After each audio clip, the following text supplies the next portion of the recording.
asalaamaaleykum mbokk yi ginnaaw bu ñu sante yàlla julli ci Yonent bi sallallahu alayhi wasallam ñu ngi nuyu ñëpp di ñaan yàlla dool jàmm si réew mi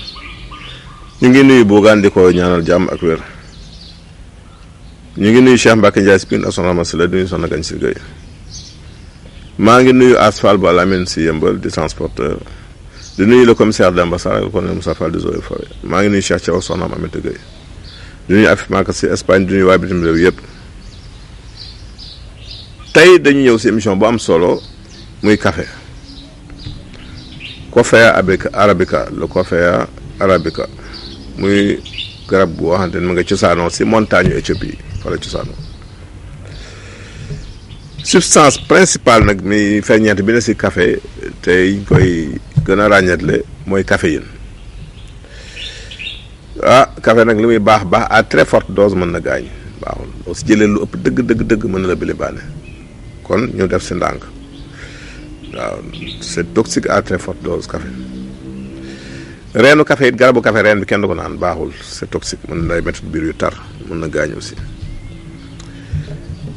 soo amee saan ku saan dëgër daal sonal daal nga jéem lu ne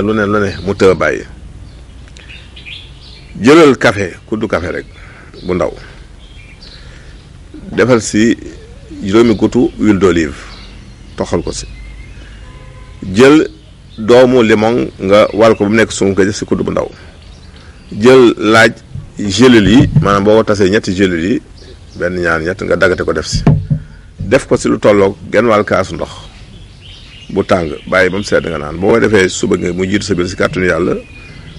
même bu doon sànn teeñaa dafay tàggaleeg moom kon lu am solo la ba léegi aussi bu dee ba léegi pour wàllu saan bi ñetti xob yi rek ñetti xobu café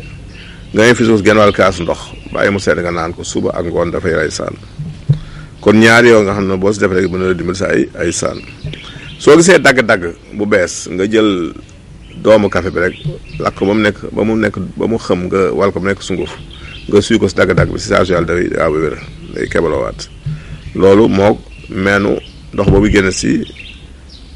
aloe vera ñooyam mooy baax na si dagg-dagg bu bees bu dee biir buy daw la jëlal fukki doomu café ak ñaar nga baxal ko si litre ndox da nga koy baxal nag bàyyi ko muy baax ba nga xam ni da ngay perte xaaju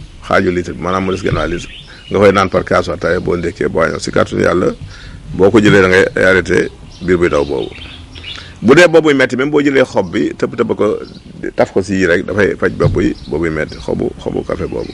sa xët su tar nag li si gën a gaaw jël ñetti doomu café bu verte bi nga xam ni saafa guñ ko rek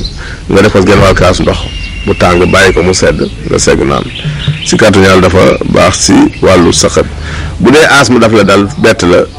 jël kuddu café rek bu ndaw nga def ko si genn wàll kaasu ndox bu tàng bàyyi mu sedd nga naan si kàttanu yàlla moom boo amoon crise réalité saa si kon loolu la ñu ñëwoon sa asthme nañ si ñëwaat si beneen jamono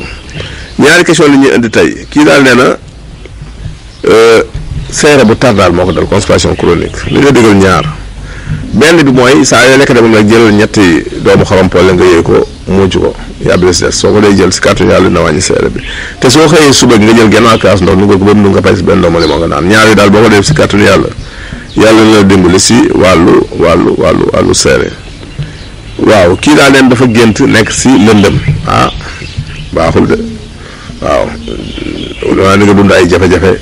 si diir bu gàtt ñun tàggu fii leen jox naa beneen jëraay jërëjëf